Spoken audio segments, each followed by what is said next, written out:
A very warm greeting to all of you. Today it is a great pleasure for Dr. Ahmad Sadeh and I to share with you on seaweed aquaculture industry in Malaysia.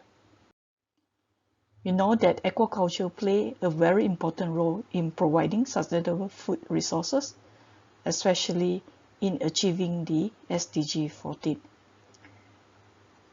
Based on the statistic of total aquaculture production in year 2018, aquatic algae, where majority of them are seaweeds, contribute to total production of 28.3%. This is a graph showing the world aquaculture production of aquatic animal and plant. The one that is labeled in orange color is showing the aquatic algae, and we can see there is an increased trend of production since 1990. However, in 2018, there is a decline of 0.78%, and based on the data of FAO, shows that actually there is a reduced production in Southeast Asia, but there is a rise in seaweed farming production of temperate and cold water. Hence, we need to look into what are the possible factors that contribute to the decline of the seaweed production in Southeast Asia. As regard for Malaysia, currently Malaysia is the top 7 country in producing seaweeds. And the main species that is being produced by Malaysia is actually eukaryote, which is the main producer of carrageenan, where Southeast Asia is the largest global producer of carrageenan, with Indonesia and the Philippines are highest in terms of carrageenan production, followed with Malaysia and Tanzania. Kappa ficus and eukarya have contributed to the aquaculture industry with 1.5 billion USD export value. Malaysia harbors an extensive coastline of 4,675 km with 400,000 km square of continental shelf area, which provide natural niche area for the growth of seaweeds, as today there are total of 459 taxa of seaweed recorded in Malaysia. Hence, it shows that Malaysia have the natural ecosystem as well as resources for the growth of seaweed. Okay. According to the aquaculture production in 2019, seaweed have contributed to the total of 51% of the aquaculture production. As regard of Malaysia, despite that having large area of sea area, which actually suitable for cultivation of seaweed, but the seaweed cultivation in Malaysia only concentrated in the state of Sabah, which is at the eastern side of Sabah, located in the area at Semporna, Tawau, Lahad Datu, and Kunat.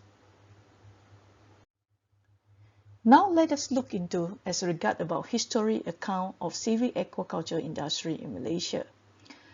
The seaweed aquaculture in Malaysia started in the late 1970s as trial project using traditional method, which contributed to the low productivity.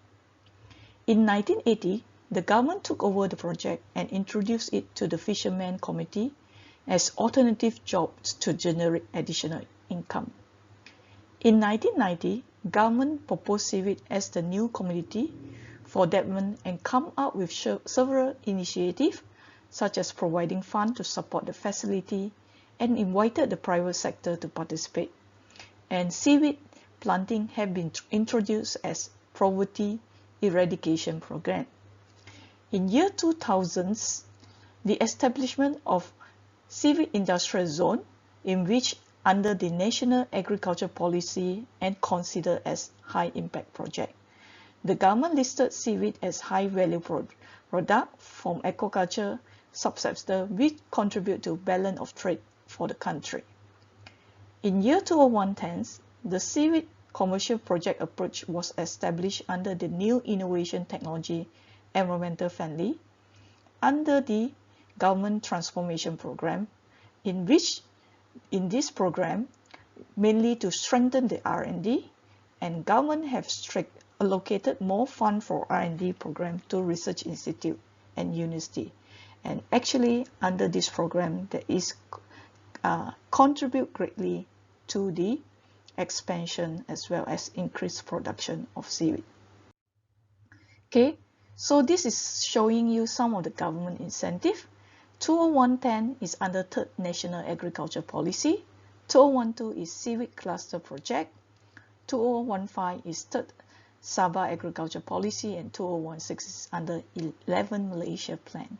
Okay, all the various initiatives have the main intention that is to increase the production of seaweed in Malaysia. Okay, this is the graph showing the seaweed productions since year 2006. As we can see from the graph, from 2006 until 2012, there is increase of production. However, from after 2012, we can see the decline of production, and that is the decline of production could be due to several factors, which we are going to look into that later on.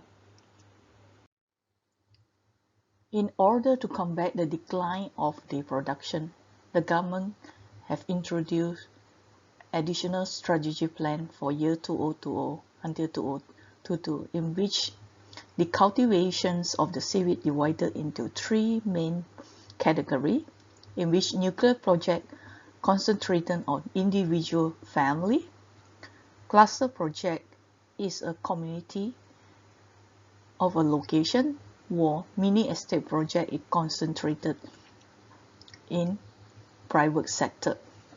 This is in hope that we'll be able to increase the seaweed production up to 70 million metric ton, as well as also creating the job opportunity. The strategy involves support in upstream and downstream activity, extend farming area to more than 12,000 hectares, increase farm production, stabilize the seaweed price. As we know and aware that seaweed cultivation is actually a family and community based, and so as in Malaysia, despite there's encouragement of private sector involved, but as of to date, in terms of the number of participants, the largest number still come from family and community based.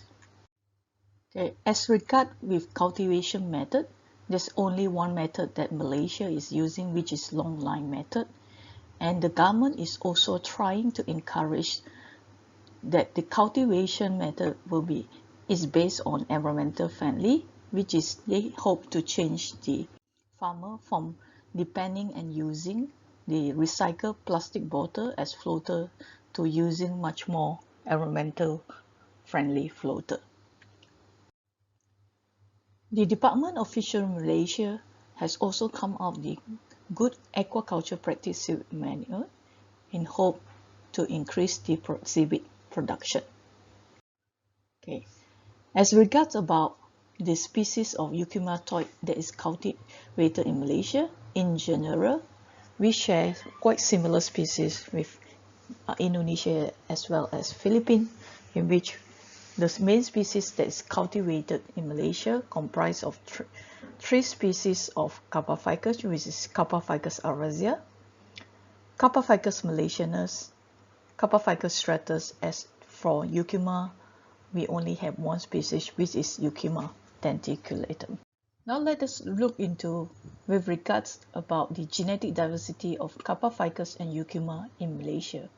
Based on our study in year 2014, it has shown that in general, the genetic diversity that is cultivated in Malaysia for Kappa ficus ourisia, Kappa ficus striatus, Kappa ficus malaysianus is very low.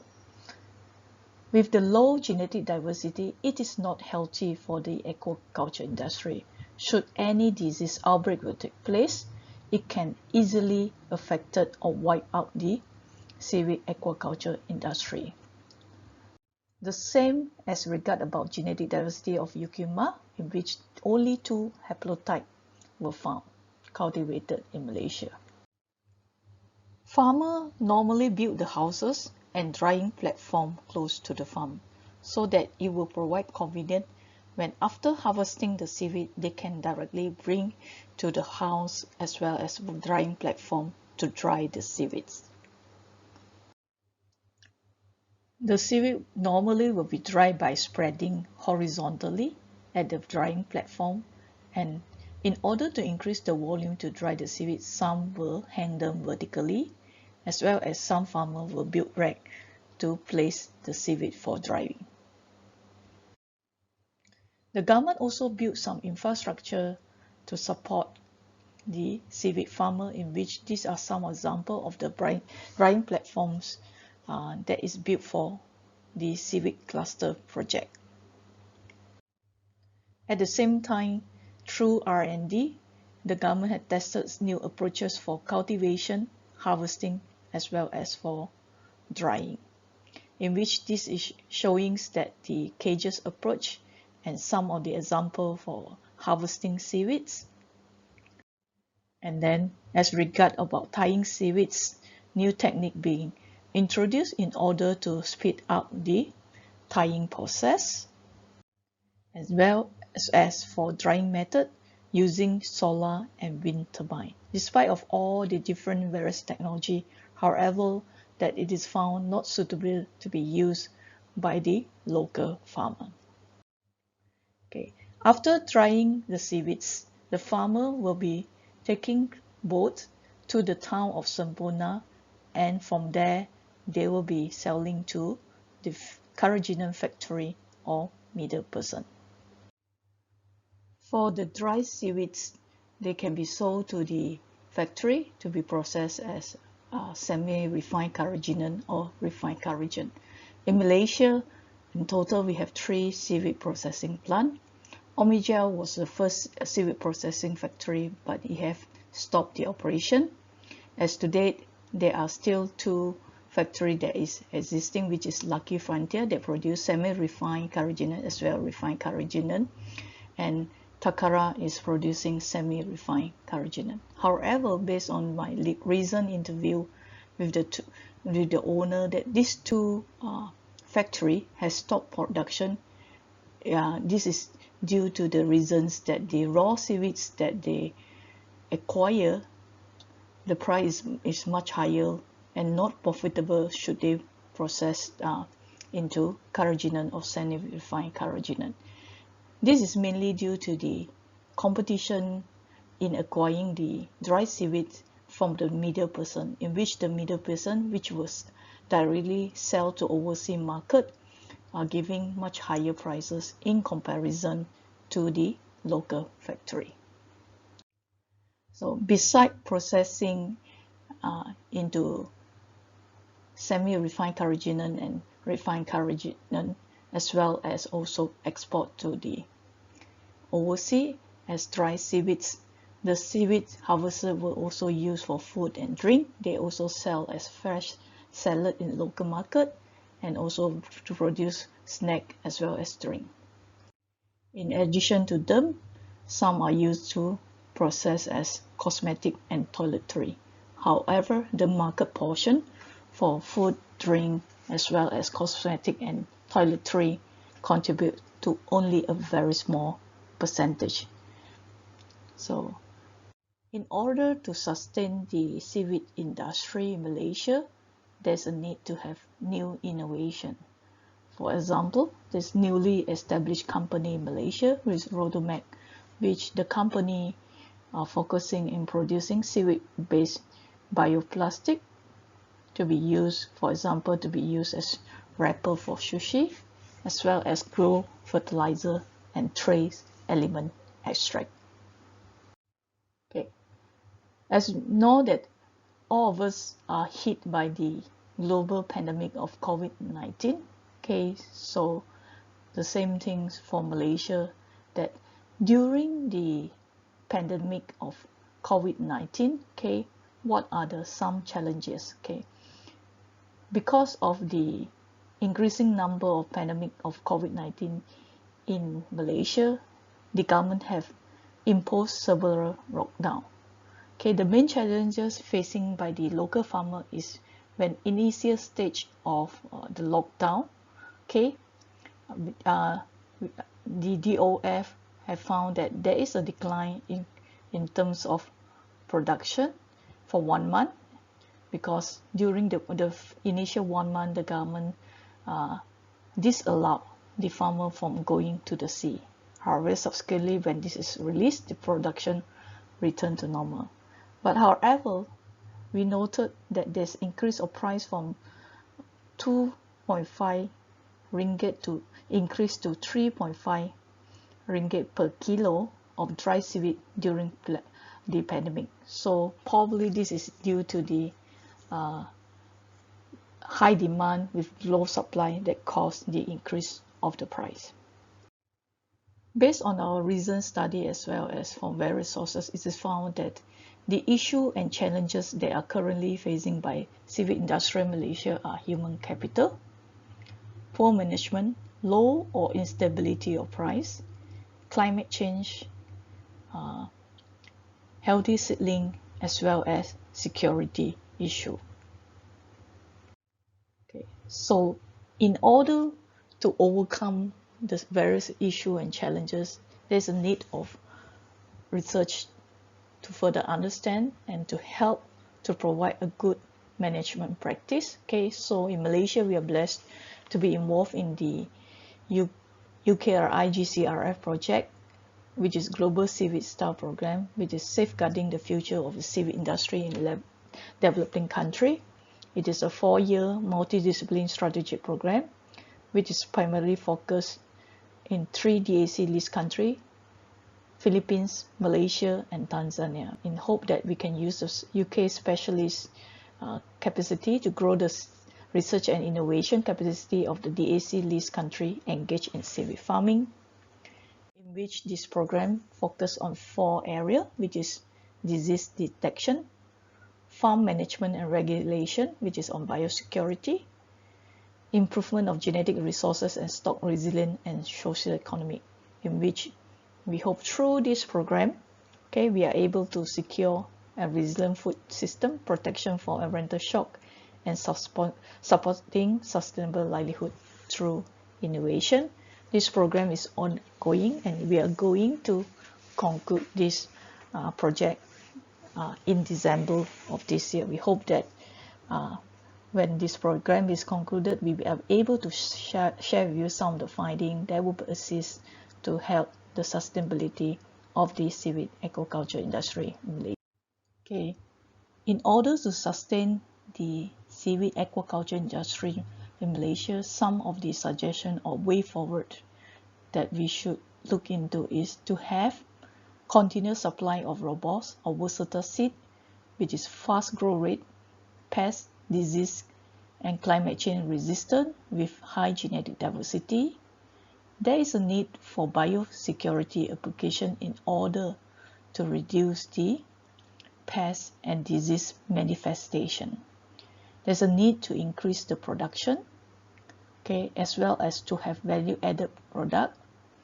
And most of all, Malaysia also should diversifying the cultivated species, in which not to focus only on euchymatoid, and most of all, that we need to make sure that the seaweed aquaculture will continue to be SDG compliant, to take care of the environment, as well as also to reduce poverty or no poverty, gender equity, decent work and economic growth, responsible consumption and production, peace, justice, and strong institution, as well as partnership with various countries in order to strengthen the research and development and to give solution for this seaweed industry. In my previous slide, one of the suggestions for way forward, I have mentioned there's a need to diversify the cultivated species in Malaysia. In Malaysia, we do have existing seaweeds that can be commercialized, such as Calopa, Gasseralia, and Heliminia. Okay, so with this, I would like to end my talk. Thank you for your attention. At the same time, I would like to acknowledge various funding agencies for supporting some of the research work that have been mentioned in this presentation. Thank you.